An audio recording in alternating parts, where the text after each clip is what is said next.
Smart Trends, c'est le grand rendez-vous des mutations et des tendances sur Bismart for Change. 2 fois par mois, vous le savez, l'émission s'installe au cœur des événements qui font bouger la France et ses filières. Et l'événement qu'on a choisi aujourd'hui, c'est le Black Friday, l'occasion de parler des mutations du e-commerce avec mes invités. Bienvenue dans ce Smart Trends.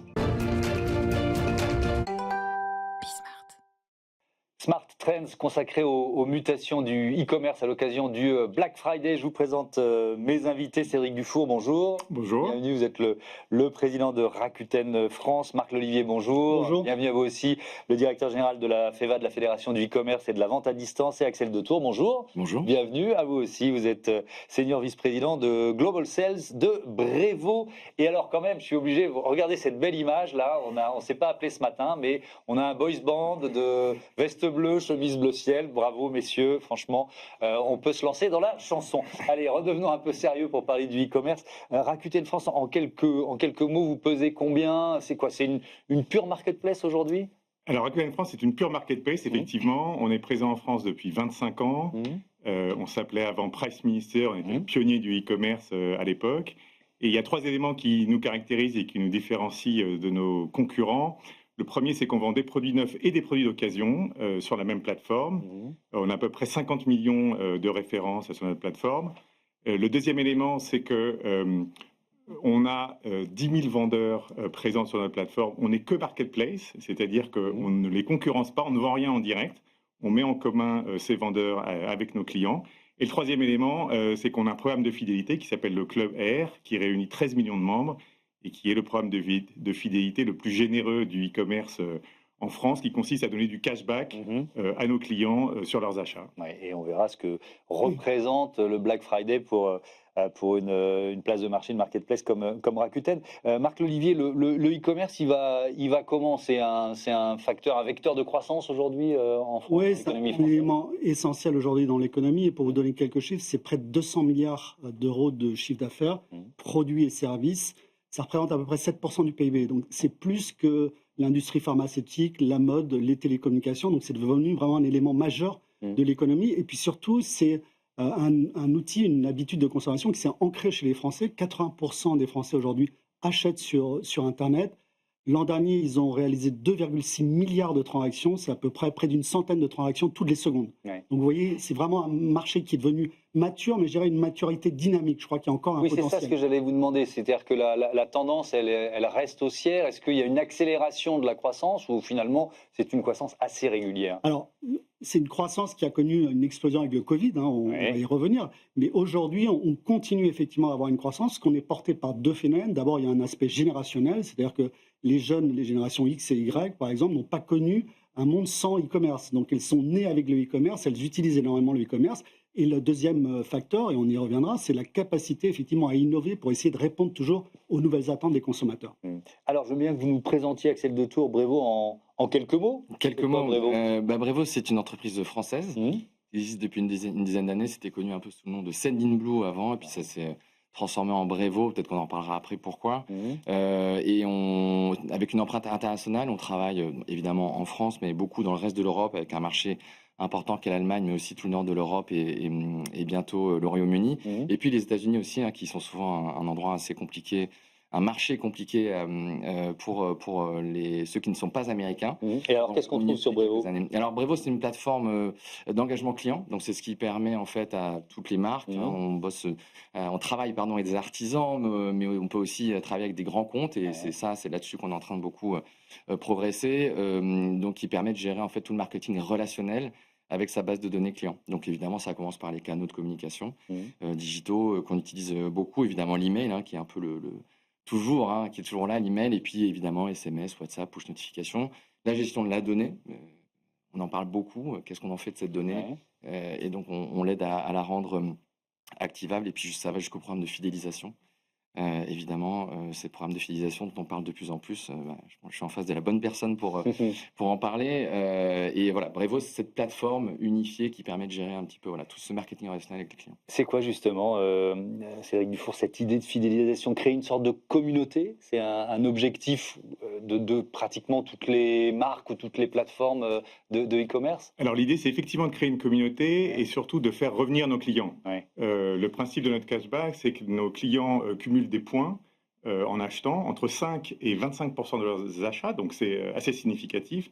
Et ensuite, ces points sont utilisables sur notre plateforme pendant une durée de temps limitée, ce qui favorise ce qu'on appelle le repeat purchase et donc le réachat et le retour sur notre plateforme. Ouais. Alors, ce Black Friday, sondage YouGov du mois d'août dernier, 40% des personnes interrogées qui déclarent qu'elles sont plutôt susceptibles ou très susceptibles d'effectuer des achats pendant cette période. Et puisqu'on parlait de l'aspect générationnel, ça monte, c'est 53% chez les 18-34 ans. C'est Marc-Olivier est devenu l'événement commercial le plus, alors je ne sais pas quel terme employer, populaire, important de l'année aujourd'hui? Les deux. Ouais. En fait, c'est effectivement devenu l'événement commercial le plus important en termes de chiffre d'affaires et certainement le plus populaire, parce qu'on voit effectivement, si on compare ça aux soldes qui ont perdu un petit peu de leur attrait, le Black Friday, c'est vraiment le rendez-vous de la consommation. Alors, ce qu'il faut bien comprendre, c'est que le Black Friday, il s'inscrit vraiment dans les fêtes de fin d'année. C'est-à-dire que les gens, aujourd'hui, avant, ils faisaient leurs achats plutôt en décembre. Donc, nous, on a noté une sorte de lissage, notamment sur novembre, qui est devenu le plus gros mois aujourd'hui pour les. D'ailleurs, je vois les publicités évoluer. C'est-à-dire que il y a le Black Friday, mais il y a Noël aussi maintenant dans le libellé des publicités autour du Black Friday. Plus de 70% des gens qui achètent le Black Friday qui achètent pour Noël. Et en ces temps de tension sur le pouvoir d'achat, c'est encore plus fort. Nous, ce qu'on voit sur les études aujourd'hui, il y a à la fois une inquiétude par rapport au futur qui amène les gens quand même à surveiller un peu leurs dépenses, mais il y en a beaucoup qui disent « je vais acheter malin ». Et ils vont chercher des bons plans, alors ils recevront certainement des emails de Brevo pour ça, ils iront certainement sur Rakuten aussi. Donc il y a cette stratégie d'essayer effectivement de ne pas se priver, parce qu'on voit que les gens ont envie quand même de faire ces fêtes de Noël en famille et de passer du bon temps, mais ils vont chercher sur Internet justement des moyens de pouvoir se faire plaisir sans trop engager le portefeuille. Alors justement, vous allez pouvoir nous dire à quel point c'est une période cruciale pour les marques et pour se faire remarquer et pour communiquer. Mais qu'est-ce que ça représente pour Rakuten France en chiffre d'affaires, cette période-là du Black Friday, qui est plutôt une Black Week d'ailleurs? Alors c'est plutôt un Black Month. Un Black Month, ça a commencé, chaque année ça grossit. Parce que chaque année ça grossit. Ça avait commencé par le Black Friday, on est passé à la semaine, et clairement cette année c'est le Black Month. Ça représente à peu près un peu plus de 2 mois de chiffre d'affaires sur l'année, donc c'est très significatif, c'est le double d'un mois normal. Et comme l'a dit Marc, c'est vraiment une anticipation des achats de Noël. Ça s'est fait entre guillemets au détriment du chiffre d'affaires de décembre. Avant, décembre était le mois où il y avait le plus de chiffre d'affaires et c'était quasiment le seul mois où il n'y avait pas de promotion. Donc c'est vraiment dans l'intérêt des consommateurs de pouvoir acheter. Mais alors, est-ce que c'est pardon de vous interrompre, est-ce que c'est des vases communicants? C'est-à-dire que, est-ce que c'est des achats, ce que vous disiez, c'est-à-dire que c'est pas beaucoup plus de chiffre d'affaires, c'est finalement le chiffre d'affaires que vous faites. D'accord. Absolument. Il n'y a pas souvent le Black Friday à mauvaise presse, on taxe de surconsommation, etc. C'est pas du tout ce qu'on analyse dans le comportement de nos. Ou c'est plus qu'on analyse. C'était peut-être ça au début et ça l'est moins maintenant. Aujourd'hui, je pense qu'il y a une vraie responsabilité de nos acheteurs. Leur portefeuille n'est pas extensible non plus. Et donc, c'est vraiment un transfert des achats non soldés et non sans promotion à des achats plus malins au mois de novembre. D'accord. Et donc, c'est une période, évidemment, de communication maximale pour vous? Maximale, et quel que soit ce qu'on pense en fait du Black Friday, parce que c'est toujours un peu un débat, est-ce que Black Friday, c'est bien, j'y vais, Oui, pas. Ne vous inquiétez pas, j'ai prévu un petit chapitre sur cette question. Et c'est intéressant de voir qu'effectivement, en fait, toutes les marques le font. Alors, elles le font à leur manière. Il y en a qui sont évidemment sur le Black Friday canal historique, c'est-à-dire je fais des promotions, donc j'offre du pouvoir d'achat à mes clients. Et puis il y a aussi ceux qui en profitent aussi pour promouvoir des valeurs un peu alternatives. Et c'est, je pense, un mouvement qui est quand même assez fort aussi qu'on peut voir. Mais quoi qu'on en fasse, c'est un moment de communication qui est très important. Et nous, on le voit chez Brevo, sur tous les canaux qu'on propose, il y a une augmentation très très forte à ce moment-là. Et sur le temps que ça prend aussi, de notre côté, ce qu'on voit, c'est que ça se prépare beaucoup plus en amont. On le voit dès le mois d'octobre, il y a déjà des communications qui partent dessus, parce qu'on sait qu'il y a déjà des acheteurs qui le préparent à ce moment-là. Et donc on voit chez les marques avec les marques avec lesquelles on travaille, qu'il y a vraiment une anticipation de plus en plus importante, effectivement. Et ce qui est intéressant aussi, c'est que du coup, la consommation baisse avant le Black Friday. On sent que les gens attendent ce Black Friday et donc ils retiennent un petit peu leurs dépenses et après ils se lâchent Est-ce effectivement. que pendant le c'est Black Friday. aussi pour ça qu'il s'élargit en durée d'une certaine Sans façon? doute, Ouais. sans doute. Oui, forcément, il y a une logique. Je voudrais qu'on parle de la place de l'intelligence artificielle dans vos métiers respectifs. Quelle place l'IA prend aujourd'hui et comment vous l'utilisez et vous la maîtrisez? Parce que ça me semble être une notion Alors, ça occupe importante une aussi. place gigantesque Ouais. chez nous. Chaque année, on fait un baromètre, une enquête avec Ipsos sur le comportement d'achat des Français avant les fêtes de Noël. Cette année, on a rajouté une question sur l'IA et un Français sur trois a dit qu'il a utilisé l'IA pour préparer ses achats de Noël et ses cadeaux. Donc, il faut être évidemment présent sur ces IA-là, mais nous, on a une utilisation très importante chez Rakuten de deux façons. Dans nos process internes, pour automatiser les process, pour gagner en productivité et permettre aux personnes qu'on a chez nous de travailler sur les tâches à plus forte valeur ajoutée. Et on l'utilise aussi dans nos interactions avec nos clients, sur les outils de recommandation, mais beaucoup plus d'intelligence pour être beaucoup plus pertinent dans la recommandation, sur les outils de recherche. On a une problématique chez nous de volumétrie. Je vous ai dit qu'on avait 50 millions de produits. Aujourd'hui, l'intelligence artificielle nous aide à fusionner les fiches produits, à faire le tri là-dedans. Il nous aide à modérer également, on en parlera peut-être après, tous les outils de modération sont accélérés grâce à l'intelligence artificielle. Donc on a une utilisation très importante de l'intelligence artificielle. Qu'est-ce que, Marc Lolivier, c'est une révolution à côté de laquelle personne ne peut passer, mais à quel point elle est digérée, intégrée, ou alors au contraire, en fonction de la taille des entreprises embryonnaires? Non, c'est une révolution, c'est un mouvement d'ensemble. Nous, à FEVAD, on a fait un sondage auprès de l'ensemble de nos entreprises. 82% des entreprises utilisent l'IA, pas l'IA générative. Oui, l'IA générative. Oui, d'ailleurs, quand je dis IA, je pense IA générative. Mais bon. Donc, c'est 10 points de plus que l'an dernier. On est le secteur, c'est 2,5 fois plus que la moyenne en France. Donc on a un secteur qui sommes vraiment à la pointe dans l'innovation et dans l'utilisation et l'adoption de cette technologie qui est capitale. Cédric le disait, c'est à la fois des gains de productivité, mais c'est quelque chose qui peut générer du revenu parce que vous allez avoir une offre effectivement qui est beaucoup plus ciblée, beaucoup plus pertinente.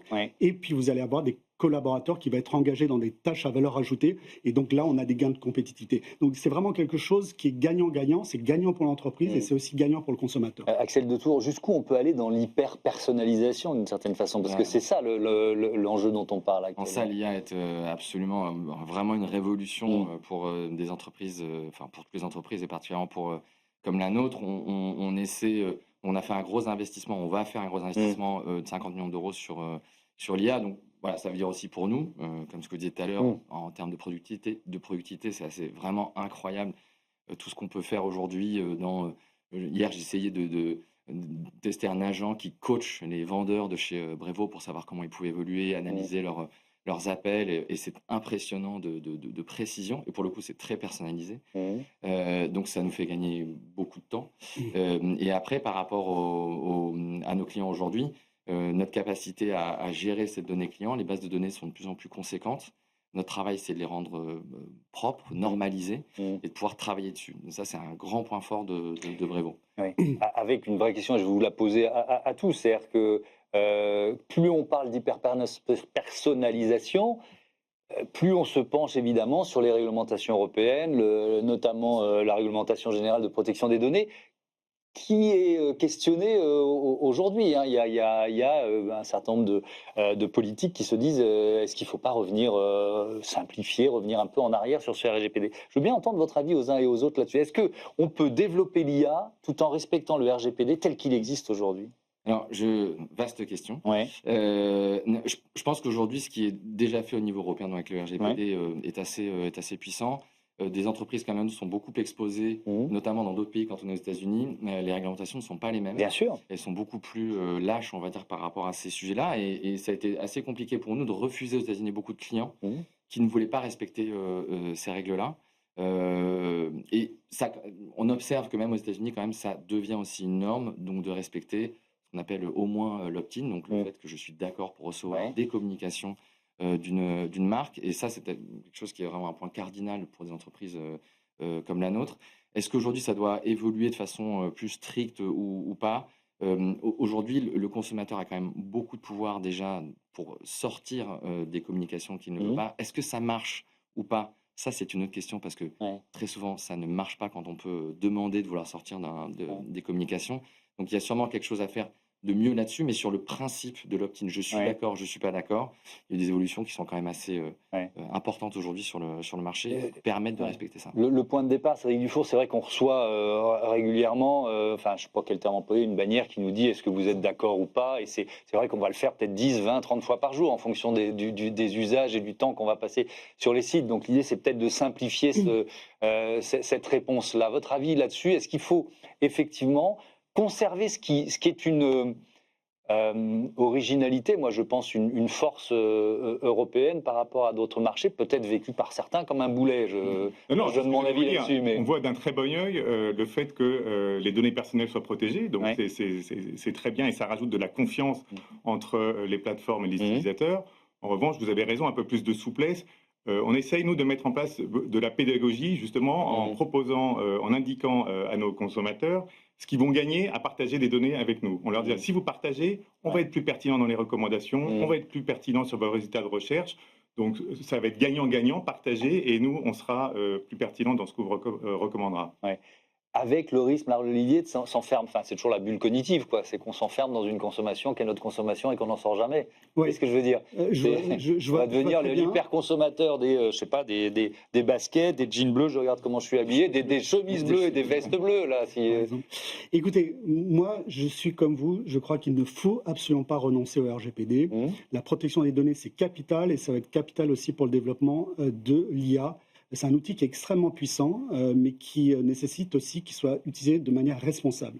Donc le RGPD, ça fait partie des valeurs de l'Europe. On doit le garder et on doit même voir effectivement comment on l'applique. Alors, est-ce qu'il faut l'adapter sur certains points? D'abord, il n'y a pas que le RGPD, il y a l'IA Act, il y a le règlement sur les services numériques. Donc, la boussole, ça va être le respect du choix du consommateur, y compris d'ailleurs le choix de ne pas vouloir être soumis à des mailings sur des vestes bleues et des chemises bleues.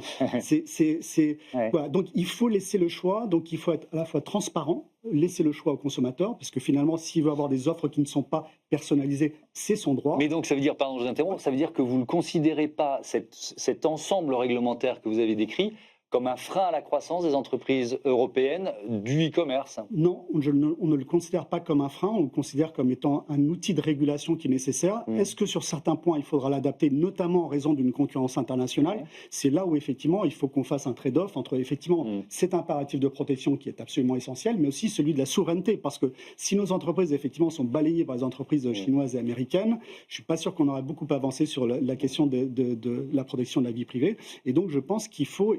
Moi, je suis au contact des entreprises. Ces entreprises, elles sont responsables. Elles savent très bien que si jamais les clients ont une défiance quant à l'utilisation qui sont faites de leurs données, ils ne les donneront pas. Et la data, c'est quand même le moteur de l'économie numérique. Et donc, c'est pour ça qu'on a tout intérêt à ce que les gens soient en confiance et qu'ils aient confiance dans l'utilisation qui sera faite de leurs données. Alors justement, vous parlez des entreprises chinoises, on est en plein bras de fer, contre-attaque française, européenne. Il y a l'Italie qui a embrayé le pas de la France concernant Chine. Je me tourne vers vous, Cédric Dufour. Est-ce qu'on caricature les plateformes chinoises? Est-ce que c'est normal que la France et l'Europe aillent finalement à la bagarre aujourd'hui? Alors c'est très important d'aller à la bagarre, non pas contre les plateformes chinoises, mais contre les plateformes qui ne respectent pas les réglementations. Il se trouve qu'elles sont chinoises. Je veux éviter l'amalgame de ces plateformes chinoises et des problèmes. En revanche, il est fondamental de lutter contre la concurrence déloyale. Le marché français du e-commerce est un marché déjà très fragmenté, où il y a beaucoup d'acteurs. Il est inadmissible d'accepter sur ce marché des personnes qui s'affranchissent de toute réglementation fiscale, sociale, environnementale, etc. Donc effectivement, c'est important de lutter contre ça et on le fait beaucoup avec la FEVAD dont on est membre. Alors, est-ce que la FEVAD, tant sur le doigt, je n'ai pas vérifié, mais c'est associé à la plainte des 12 fédérations du commerce contre Chine qui a été déposée cette semaine? Absolument, on fait partie des fédérations, on a certains membres qui font partie des marques également qui ont assigné Chine. Je rejoins ce qu'a dit Cédric, si vous voulez, on est un marché qui sommes ouverts et il faut le rester. Le problème, ce n'est pas la croissance de ces entreprises-là qui, pour vous situer, Chine aujourd'hui, c'est 5 millions de Français qui se connectent tous les jours. Moi, ça fait 20 ans que je suis le e-commerce, je n'avais jamais vu ça. Je n'avais jamais vu une entreprise réaliser une telle progression en si peu de temps et en respectant si peu de règles. Parce que le problème, ce n'est pas la croissance, le problème, ce n'est pas la concurrence, c'est le respect de la réglementation. Nous, nos entreprises, elles n'ont aucun problème avec quelque entreprise que ce soit, à partir du moment où elle respecte les règles. Mais Ça veut dire on que vient le de parler- paradoxe... allez-y, on allez-y. vient de parler du RGPD, par exemple, Oui. qui est important pour nous. Vous ne pouvez pas demander aux entreprises françaises et européennes de respecter ces normes-là Oui. auxquelles elles adhèrent et de leur dire mais eux c'est pas la peine, eux ils peuvent faire ce qu'ils veulent. Voilà. Donc nous c'est tout le sens de l'action qu'on mène. Alors il y a à la fois le non-respect de la réglementation et puis il y a aussi l'utilisation des angles morts puisque vous savez ils ne payent pas de droits de douane par exemple. Alors c'est en train de changer. Comment vous justifiez qu'un commerçant français qui importe paye un droit de douane sur le même produit, l'entreprise chinoise qui envoie directement au consommateur n'en paye pas? C'est inacceptable et je pense qu'il faut arrêter d'accepter l'inacceptable. Ouais, avec notamment, puisqu'il y a tout un arsenal, mais cette taxe sur les petits colis de 2 euros qui a été votée par les députés. On va suivre le destin parlementaire de ce texte. Votre avis sur ce contexte, Axel Detour, et pour une entreprise comme la vôtre, pour Brevo? Dans ce contexte Chine, ouais, plateforme chinoise, réglementation, non-respect. Parce que ce que je retiens de ce que vous nous dites, c'est que l'Europe, elle s'est construite sur le libre-échange. Elle a créé un certain nombre de règles quand même pour voilà, tenir ce libre-échange. Sauf qu'on a le sentiment qu'elle s'applique plus aux entreprises européennes qu'aux entreprises qui sont en dehors de l'Union européenne. Nous, ce qu'on voit à notre échelle, encore une fois, je reprends l'exemple des États-Unis, c'était vraiment intéressant. C'est vraiment un débat qu'on a eu chez nous interne de se dire, OK, qu'est-ce qu'on fait? Est-ce qu'en fait, on garde notre identité européenne et en allant sur un marché avec des règles différentes, est-ce que vraiment, en réalité, ça nous dessert? Et on a trouvé assez positif que sur notamment cette question du RGPD, de la donnée personnelle, nos concurrents, nous, on évolue quand même dans un marché qui est principalement américain. Enfin, tous les opérateurs de plateformes de relations clients, aujourd'hui, c'est principalement des Américains. On est le seul concurrent européen un peu crédible. Et c'est intéressant de voir il y a quand même aussi un mouvement aux États-Unis sur la donnée privée, parce que nos concurrents appliquent déjà de plus en plus cette même typologie de règles aux États-Unis, donc à respecter vraiment la donnée personnelle de plus en plus. Et il y a toute une partie de marché où c'est moins le cas, mais il y a quand même une évolution qui est assez importante. Et surtout quand eux viennent en Europe, en revanche, c'est impossible pour eux de travailler avec des entreprises françaises qui ne respectent pas ce règlement. Alors, on va parler du rôle des réseaux sociaux et je commence avec vous, Axel Detour, puisque vous venez d'acquérir Cohort, c'est ça? Alors, c'est quoi Cohort en quelques mots et pourquoi surtout? En fait, c'est une solution qui vient compléter une partie de la solution qu'on a, donc, qui est sur les programmes de fidélité. Vous savez, quand vous avez des programmes de fidélité, vous allez valoriser les actions de vos clients, ce qu'ils vont acheter, voilà. Et avec Cohort, on a la possibilité maintenant de rétribuer nos clients, de valoriser en fait leurs actions sur les réseaux sociaux. Donc tout type de réseaux sociaux, donc quand ils font un like, quand ils partagent, et ça c'est super important parce que tout le monde passe beaucoup de temps sur les réseaux sociaux. Il se passe beaucoup de choses sur les réseaux sociaux et pouvoir valoriser en fait ce qui se passe sur les réseaux sociaux pour nos clients, c'est hyper important parce que ça nous permet vraiment d'aller encore un petit peu plus loin dans cette capacité à avoir une réponse qui est adaptée à chaque client, de ne pas lui envoyer une veste verte alors qu'il voulait une veste bleue avec sa chemise bleue, et d'avoir, voilà, mais ça commence par des choses très basiques comme ça, et Cohort permet de faire ça sur cette partie-là des réseaux sociaux où on sait il y a beaucoup de trafic aujourd'hui. Oui, effectivement. On a parlé d'intelligence artificielle, il y a ce qu'on appelle le commerce agentique. Peut-être on peut en quelques mots, Cédric Dufour, dire ce que ça représente, ce que ça signifie, et puis comment vous l'utilisez ou pas, cher Aquitaine. Alors aujourd'hui, on utilise, le commerce agentique est aujourd'hui peu développé encore en Europe. Aux États-Unis, on est beaucoup plus avancé et on travaille beaucoup sur la possibilité de s'intégrer dans les IA de façon à ce que les clients, enfin les consommateurs, puissent acheter directement sur ces IA-là, au lieu d'être redirigés vers nos sites. Donc ça nécessite des accords, ça nécessite des partenariats. Il y a soit cette posture-là, qui est la nôtre, cette approche partenariale. Il y a d'autres plateformes qui prennent des postures inverses, de cloisonnement, en disant je veux surtout pas y aller. Je veux que tout se passe sur ma plateforme parce que je veux la maîtriser de A à Z. Donc il y a beaucoup de réflexions. Je disais, c'est très nouveau ce sujet-là, de façon générale et encore plus en Europe. Donc on y travaille ardemment. Ça veut dire que vous discutez avec OpenAI, avec Par exemple. Voilà, ou d'autres. Ou d'autres. Il faut négocier avec tout le monde. En quoi ça transforme la relation client finalement? De se retrouver à discuter avec un agent relationnel, conversationnel, de plus en plus pointu, comme les IA génératives peuvent le faire. Le problème, c'est pas que ça. Ouais. Ce que disait Cédric, effectivement, d'abord, c'est incontournable. Enfin, aujourd'hui, quand on voit le taux d'adoption de l'IA dans la population et en usage grand public, Cédric rappelait les chiffres sur les gens qui vont utiliser l'IA déjà pour les achats de Noël. Donc vous avez deux étapes. Vous avez l'étape 1 sur laquelle on travaille avec tous les sites, qui est effectivement le référencement sur ces IA, sur ces agents-là, pour qu'on sait qu'ils vont être utilisés. Donc ils vont remplacer certainement les moteurs de recherche ou les réseaux sociaux pour avoir un achat qu'on va travailler avec l'IA. Mais l'étape d'après, ça va beaucoup plus loin. Et ça existe déjà aux États-Unis. C'est que c'est l'IA qui va acheter pour le consommateur.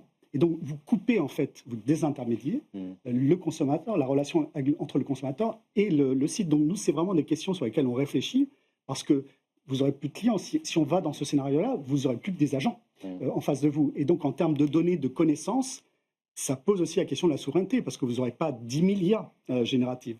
Donc là, il y a vraiment quelque chose qui se joue, qui est de l'ordre du basculement dans une nouvelle forme de commerce, auquel il faut vraiment qu'on réfléchisse ensemble pour voir comment est-ce qu'on accompagne ce mouvement-là, qui a aussi des aspects positifs, mais qui peut aussi assez mal tourner si jamais, effectivement, on a une ou deux IA qui contrôlent l'ensemble du commerce. D'où l'importance du sommet franco-allemand qui s'est tenu il y a quelques jours pour essayer effectivement de construire une sorte de géant européen de l'IA. C'est pas trop tard pour vous, Marc? C'est jamais trop tard. Et c'est surtout existentiel. Parce que si on loupe ce coche-là, vu l'importance que va prendre l'IA dans les entreprises, et le e-commerce, c'est vraiment à l'avant-garde, ça va toucher tous les secteurs. C'est pas juste quelque chose qui intéressera le numérique. Il faut absolument, et nous on salue cette initiative franco-allemande, il faut maintenant passer aux actes, parce qu'il y a beaucoup de déclarations là-dessus. Il faut qu'on passe aux actes, et c'est vraiment essentiel pour l'avenir, pour les futures générations et pour la souveraineté européenne. Bon, ce Smart Trends, il est consacré au Black Friday, où on l'a organisé à l'occasion de ce Black Friday. C'est aussi un événement qui suscite les critiques ou les contre-offensives. Il y a 200 marques françaises qui ont lancé les jours tricolores, pour proposer une alternative solidaire et responsable au Black Friday. Vous dites quoi, Cédric Dufour? Vous dites c'est complémentaire, on n'est pas obligé d'opposer les uns et les autres? Oui, une fois de plus, comme on le disait en introduction, le Black Friday, on assiste finalement à un transfert. Les achats qui étaient faits avant au mois de décembre sans promotion sont maintenant faits au mois de novembre avec des offres intéressantes, et donc ça permet de régler le souci du pouvoir d'achat des Français. Donc c'est une bonne chose pour les Français. Ce qu'on analyse chez Rakuten, nous qui vendons des produits neufs et des produits d'occasion, c'est que pendant le Black Friday, plus de la moitié des articles qui sont vendus sont des articles de seconde main.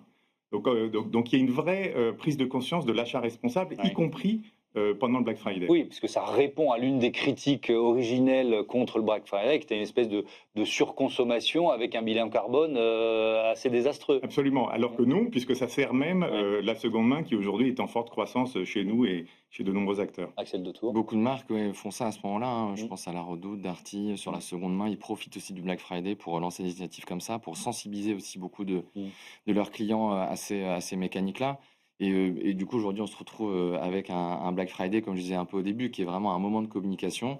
On ne fait pas passer tout et n'importe quoi, mais on véhicule des valeurs. Je veux dire, donner un peu plus de pouvoir d'achat à ses clients, c'est pas de la valeur, mais aussi ça peut être aussi vu comme une valeur. Il y a beaucoup d'autres valeurs alternatives qui sont faites par action. Est-ce que, on va terminer avec vous, Marc Lolivier, il nous reste une minute, est-ce que cette critique de l'origine, vous pensez qu'elle est datée aujourd'hui ou qu'elle... Vous l'entendez moins, dans les médias, ou est-ce que ça continue d'être collé au Black Friday, comme moi je le fais à l'instant? On l'entend moins, surtout que parler de surconsommation, alors qu'il y a un vrai problème de pouvoir d'achat, c'est un peu dystopique, Mais je reviens sur ce qui a été dit, et c'était la conclusion, c'est une opération de communication. Que certaines personnes utilisent ce moment de communication pour promouvoir le Made in France ou des achats responsables, pourquoi pas? Le succès du Black Friday, contrairement au sol, c'est qu'il laisse une grande liberté en fait aux entreprises. La seule chose qu'ils doivent respecter, c'est le client, la transparence et la qualité de l'information. Merci beaucoup à tous. Merci d'avoir participé à ce Smart Trends. J'ai trouvé le nom. Voilà, on va s'appeler les Black Blue Boys. Ça vous va? Très bien. Ça va très bien. Ça vous va? Et on lance notre Boys Band. Merci beaucoup et à bientôt sur Be Smart for Change. Salut, à très vite pour un nouveau Smart Trends.